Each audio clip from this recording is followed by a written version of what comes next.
Amados hermanos, estamos en este domingo 26 de junio, último domingo de mes, en el cual vamos a continuar con la serie que venimos trabajando desde hace ya varios meses. Estamos hablando acerca de las dos epístolas del apóstol Pedro, las cuales ya hemos establecido que fueron escritas en cautiverio, siendo que el apóstol se encontraba preso por el Imperio Romano, producto de su filiación con lo que el emperador consideraba una organización de carácter terrorista y que atentaba contra la estabilidad del imperio. Hablamos de la iglesia cristiana. Justamente en esta ocasión vamos a continuar estudiando la segunda epístola de Pedro, la cual nos va a dejar una serie de enseñanzas muy interesantes acerca de una prevención que el escritor bíblico va a dejar para nuestra vida cristiana. La palabra de Dios es la guía que nos ha dejado para conocer su voluntad para nuestras vidas. Tiene que recordar siempre que esa palabra de Dios está diseñada para usted, no para el vecino, no para el hermano, no para mi amigo, no, está diseñada para usted directamente. Y siempre tiene que ser tomada como esa voluntad de Dios para su vida. Y esta es en realidad la única fuente de información que usted necesita. Cualquier otra fuente de información acerca de la palabra de Dios es completamente irrelevante si no se encuentra contenida en las Sagradas Escrituras, en ese canon bíblico que el Señor diseñó para que nosotros podamos acceder a su voluntad a través de la adquisición del conocimiento. Pedro nos ha marcado un tema que va a ser extremadamente polémico y que me encantaría que lo abordemos con la mayor madurez posible, siendo que esto implica una serie de consideraciones acerca de estilos de predicación, estilos de gerenciamiento de una iglesia, estilos de iglesia mismo, que si bien es cierto, pretenden guiar a las personas hacia un conocimiento de la palabra de Dios, muy probablemente algunas interpretaciones un tanto retorcidas, un tanto abusivas y un tanto malintencionadas pueden desviar fácilmente la atención de cualquier cristiano de lo que debería estar viendo todo el tiempo, que es el conocimiento directo de la palabra de nuestro Señor. Pedro nos ha abierto un camino hacia un tema que voy a llamar un tema por demás espinoso. Esas interpretaciones privadas de la palabra de Dios, las cuales van a ir pervirtiendo el mensaje. Y muy particularmente nos vamos a referir a los que realizan esas interpretaciones privadas y que tienen en su corazón un carácter muy poco inocente, porque ya luego sería una cosa que no tengan suficiente conocimiento y por ese desconocimiento se atrevan a enseñar una doctrina parcializada o adulterada, pero que eso sería una cuestión inocente.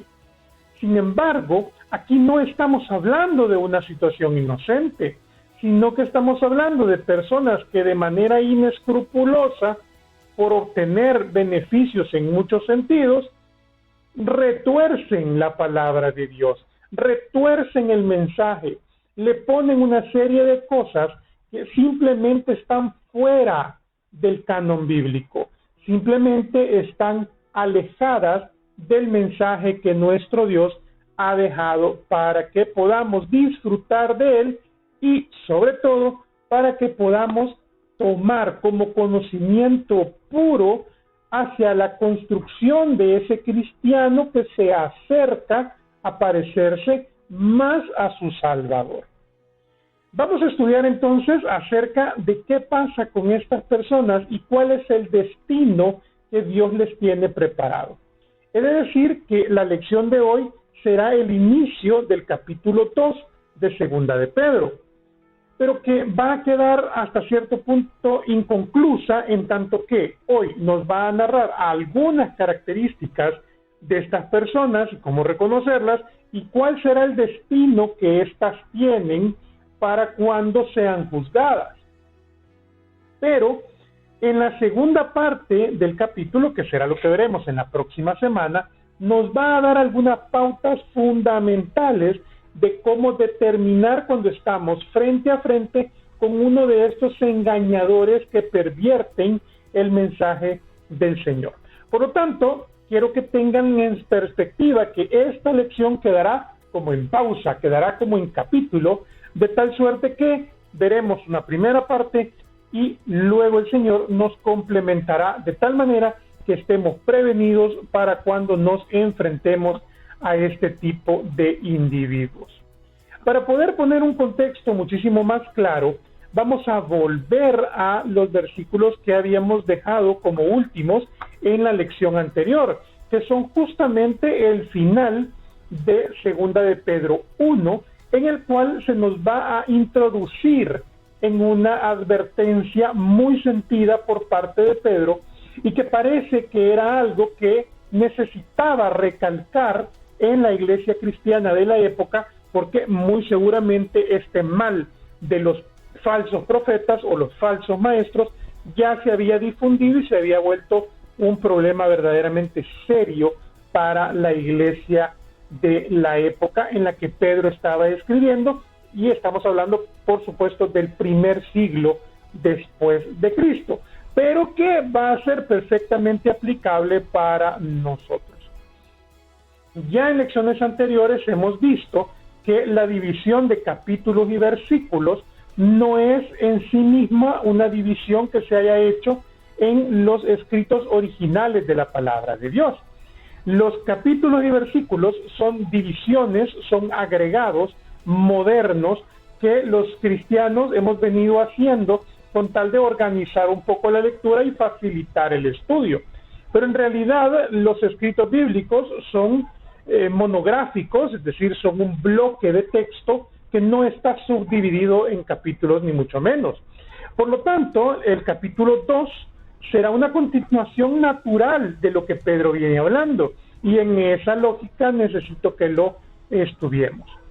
Tenemos también la palabra profética más segura, a la cual hacéis bien en estar atentos como a una antorcha que alumbra en lugar oscuro, hasta que el día esclarezca y el lucero de la mañana salga en vuestros corazones. Varios elementos que me gustaría tener muy en cuenta acá para el estudio de este versículo. En primer lugar, va a hablar de la palabra de Dios como la palabra profética más segura. Desde esa perspectiva, entonces, nos vamos a encontrar con que todas aquellas profecías que surgieren al margen de la palabra de Dios, es decir, todo aquello que se haga sentir como profecía, pero que no viene directamente de la Biblia, simplemente son cosas no seguras. Lo único, lo absolutamente único que el cristiano puede tomar en cuenta para su toma de decisiones en la vida como seguidor de Cristo es la palabra profética contenida en la Biblia. Cualquier otra cosa es ruido. Cualquier otra palabra es ruido. Cualquier cosa que al margen de la palabra del Señor surja y que se entregue a los hombres como si fuere palabra profética, simple y llanamente no es segura. Y de aquí en adelante ya empieza la polémica, porque tenemos iglesias proféticas donde el pastor pues le dice a todo el mundo lo que Dios le ha revelado acerca de las intimidades de cada feligrés. Pero esa no es palabra de Dios, esa es palabra humana por completo, porque no proviene de la palabra profética más segura, como segunda de Pedro 1:19 nos lo está describiendo, a la cual hacéis bien en estar atentos como a una antorcha que alumbra en lugar oscuro. Fíjese, esa palabra profética más segura es la que nos ilumina el camino, y nos dice que tenemos que estar atentos en ella. Fíjese cómo es interesante que no dice que bueno que están atentos en el camino que se alumbra con la palabra. Dice que estamos atentos en la palabra, nuestros ojos puestos en la profecía bíblica, nuestra atención puesta en la divina palabra del Señor, no en el camino, sino en la luz que emana de ella. Por lo tanto, cualquier cosa que se presentara en el camino y que no proviene de esa luz es desechable, es descartable y debemos apartarla de nosotros porque simple y sencillamente no está acorde al principio bíblico. ¿Y hasta cuándo nos va a dar luz? ¿Hasta cuándo nos va a esclarecer? Hasta que el lucero de la mañana salga en nuestros corazones. ¿Y cuándo será eso? Bueno, pues muy sencillo. Cuando estemos ya en la presencia del Señor y esa mañana que será alumbrada, pues justamente es la eternidad con Cristo. Por lo tanto, mientras estemos en esta tierra, tenemos que tener nuestros ojos puestos, nuestra vista puesta, nuestra atención cautiva en la palabra del Señor y solo en la palabra del Señor.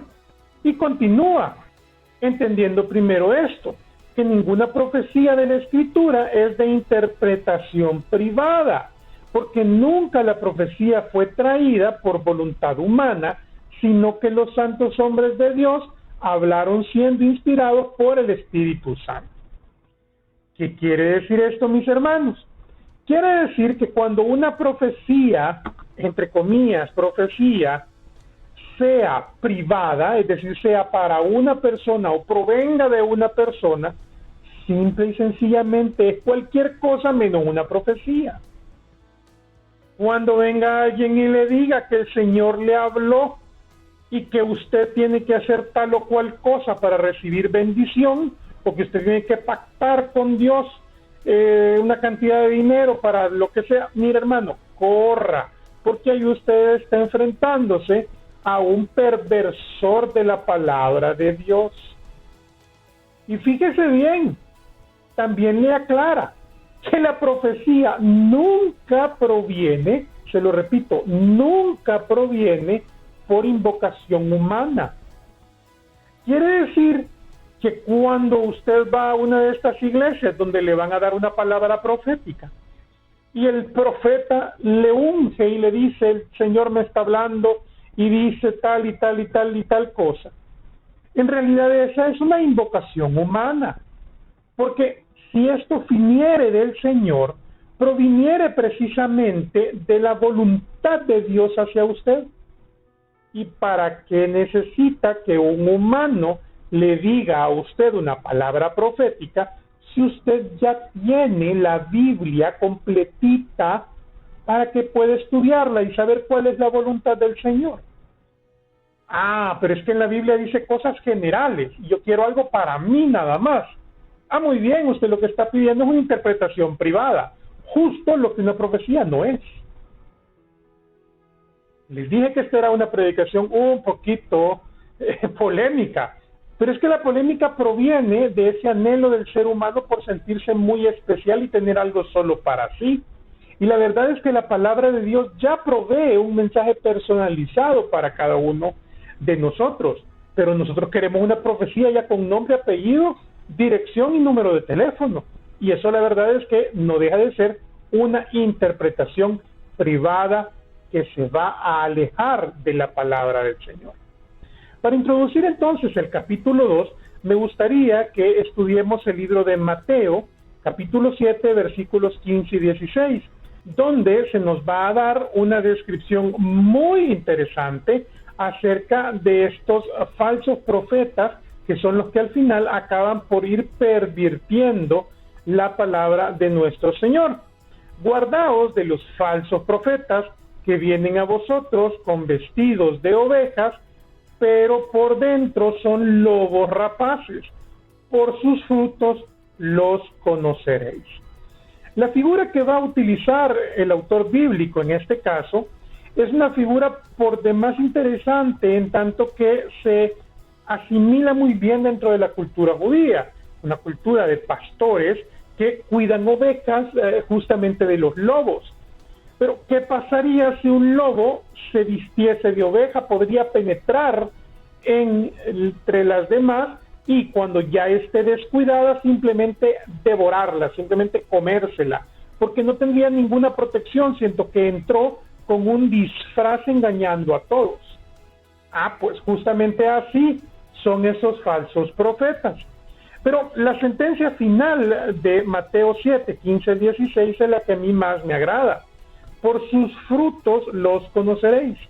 La pregunta es, mis hermanos, ¿ha evaluado usted cuáles son los frutos que se están obteniendo de usted?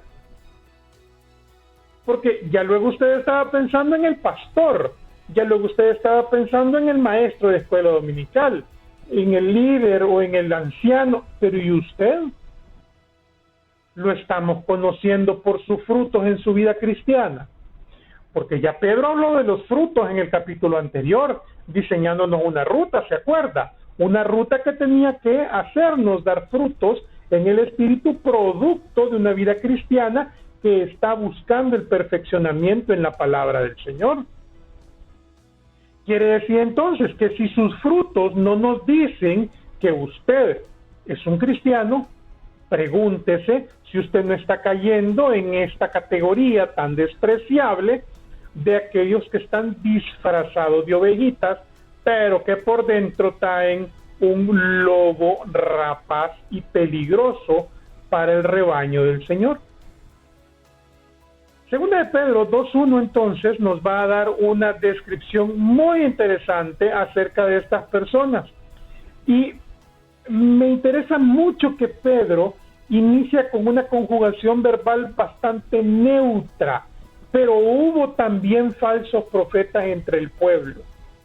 Hubo es una conjugación verbal que no determina un tiempo específico. No dice si fue, no dice si es, y tampoco dice si será. Simplemente deja una conjugación indeterminada para que entienda usted que estos falsos profetas pueden estar en cualquier momento y en cualquier lugar. Pero hubo también profetas entre el pueblo, como habrá entre vosotros falsos maestros, que introducirán encubiertamente herejías destructoras, y aún negarán al Señor que los rescató, atrayendo sobre sí mismos destrucción repentina. Fíjese, habla de dos categorías: los profetas y los maestros, los falsos profetas y los falsos maestros. ¿Y cuál es la característica fundamental de estas dos categorías que el Señor está revelándonos a través de Segunda de Pedro? Es que estos personajes disfrazados de ovejas van a introducir herejías encubiertas, partículas ahí que no están bien, cositas chiquitas probablemente, imperceptibles a veces, sutiles. ¿Y por qué debe ser así?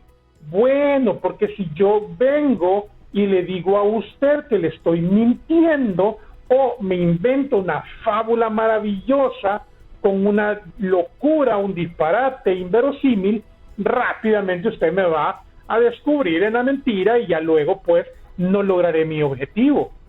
Pero cuando yo le presento la palabra de Dios con una pincita adulterada, con una gotita de veneno, probablemente usted no lo logre percibir en el momento. Por supuesto, esto solamente funciona cuando el cristiano no lee la palabra de Dios, cuando el cristiano no ha adquirido esa madurez espiritual producto del conocimiento profundo, escrutado del mensaje de nuestro Dios a través de su palabra.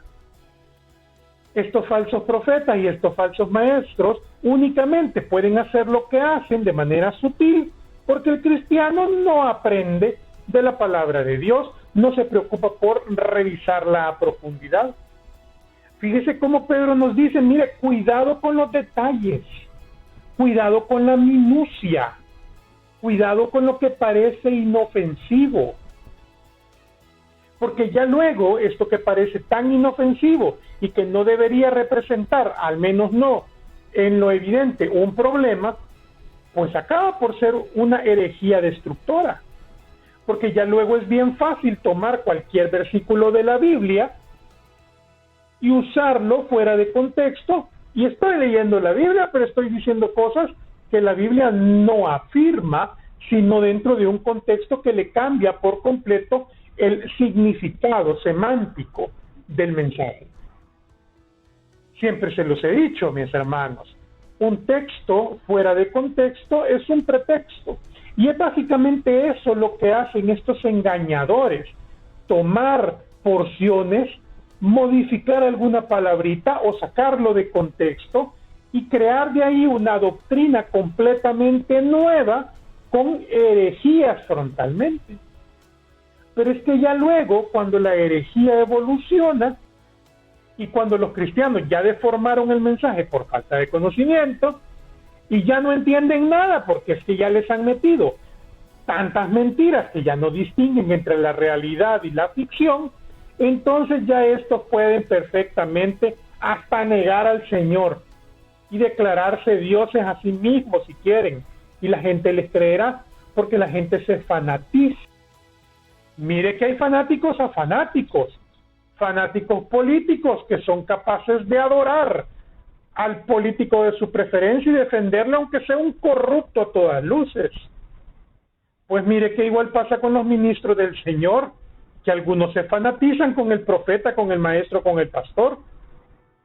Y fíjese bien, Dios nos libre de que esto vaya a ocurrir. ¿Por qué? Porque la condena es terrible, atrayendo sobre sí mismos destrucción repentina. Fíjese que lo que nos va a decir segunda de Pedro 2 acerca de lo que les va a ocurrir a estas personas es que es gravísimo. Y muchos seguirán sus disoluciones. Fíjese, allá no se está refiriendo al profeta o al falso profeta, se está refiriendo a la congregación.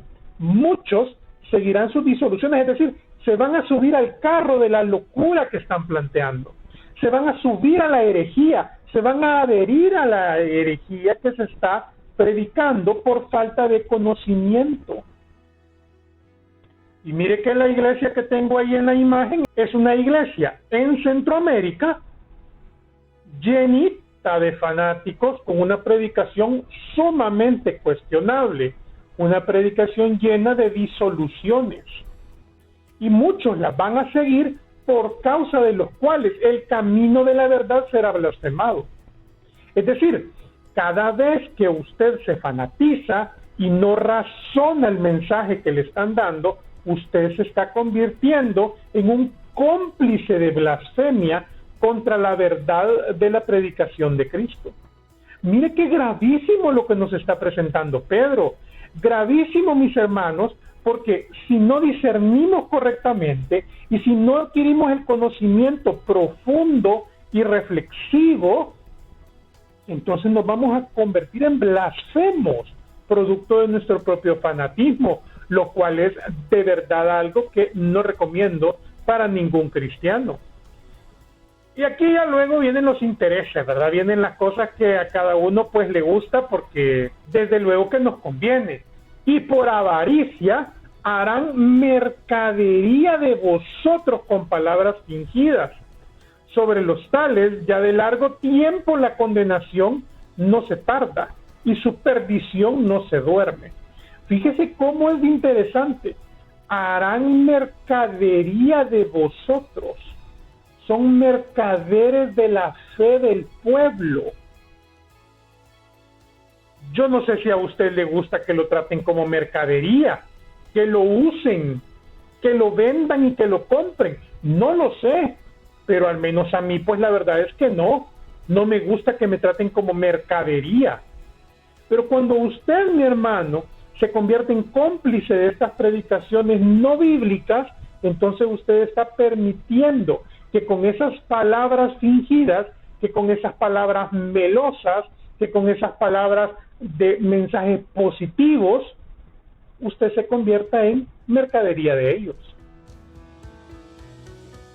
Y ya dijimos que la palabra de Dios nos está mostrando que no se trata de grandes mentiras, se trata de mentiras sutiles, que poco a poco van haciendo mella en su fe hasta que le pueden mentir abiertamente y robarle abiertamente sin que usted siquiera se dé cuenta, porque es que ya se adormeció. La advertencia de Pedro es muy, muy fuerte. Tan fuerte es que nos va a llegar a decir que aquí hay condenación para estas personas. Y vaya usted si se convierte en cómplice de esa condenación. Porque si Dios no perdonó a los ángeles que pecaron, sino que arrojándolos al infierno los entregó a prisiones de oscuridad para ser reservadas al juicio. Ojo, es que aquí no estamos hablando de que estas personas van a tener un castigo terrenal, no, es un castigo eterno. Es un castigo eterno, en prisiones de oscuridad en espera del juicio, porque van a ser juzgados. Y es que es muy importante que nos demos cuenta que si somos cómplices de estos disolutores de la palabra de Dios, entonces estamos blasfemando junto con ellos. Por eso es que para que esto no nos suceda, usted debe poner mucha atención en la predicación. Debe contrastar lo que dice el maestro con lo que dice la palabra. No me crea, por favor, se lo suplico, no me crea. Lo que yo le diga en esta clase, por favor, contrástelo con la palabra de Dios. Y si yo digo algo que está en contra del mensaje de salvación, de la palabra de nuestro Señor, hágamelo ver, confrónteme, por favor. Porque es que la única manera de no ser cómplices de estas disoluciones es el conocimiento bíblico. Si usted escucha esta clase solamente así, como un programa más, y no va contrastando el texto, y no va leyendo su Biblia junto a la clase, mi hermano, usted se arriesga demasiado. Usted confía demasiado en mí. Por favor, no confíe en mí. Confíe únicamente en la palabra de Dios. Yo soy un facilitador falible.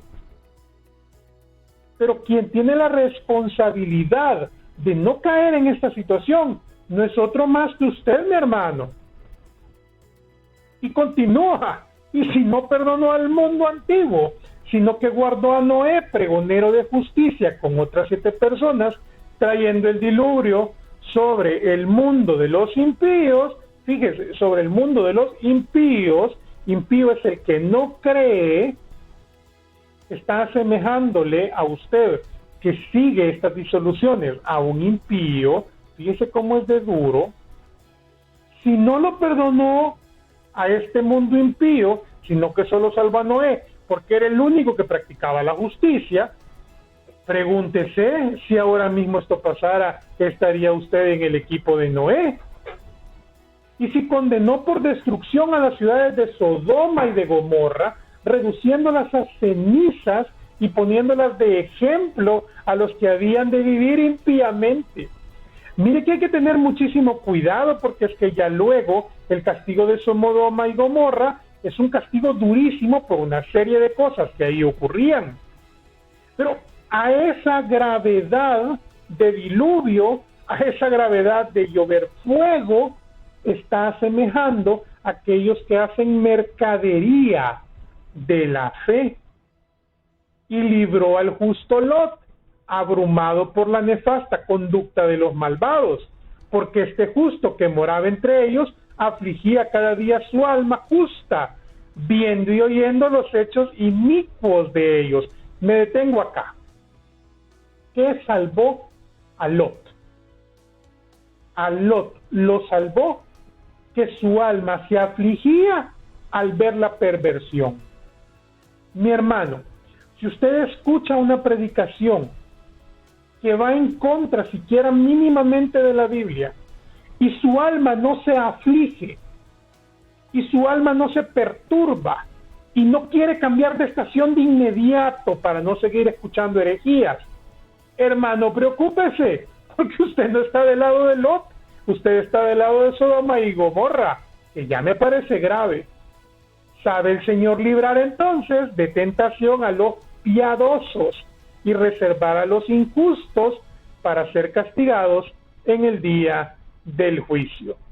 Fíjese cómo es de duro lo que Pedro nos está llevando. Si usted es piadoso, va a ser librado de la tentación, pero si usted es injusto, lo que va a tener es castigo. Es que aquí no hay términos medios, aquí no hay un tibio, aquí no hay grises, aquí es o usted está con o usted está contra y no hay más que hablar. Y mayormente a aquellos que, siguiendo la carne, andan en concupiscencia e inmundicia y desprecian el señorío, atrevidos y contumaces, no temen decir mal de las potestades superiores. Cuidado, mi hermano, porque el conocimiento lleva una gran responsabilidad. Si usted ya conoce el mensaje de Cristo, usted no puede actuar como antes, porque si usted lo hace, usted básicamente está siendo atrevido y contumaz, y para usted el castigo va a ser bastante más fuerte. Y en contraposición pone un ejemplo distinto. Mientras que los ángeles, que son mayores en fuerza y en potencia, no pronuncian juicio de maldición contra ellas delante del Señor. Ni los ángeles se atreven a pervertir el mensaje de Dios. No lo vayamos a hacer nosotros, mis hermanos. Y nos quedamos en capítulo para poder continuar aprendiendo acerca de los falsos profetas y falsos maestros, sobre todo cómo reconocerlos y cómo evitarlos. Que Dios nos bendiga y que nos ayude esta semana a poder estar lejos de estos que traen condenación.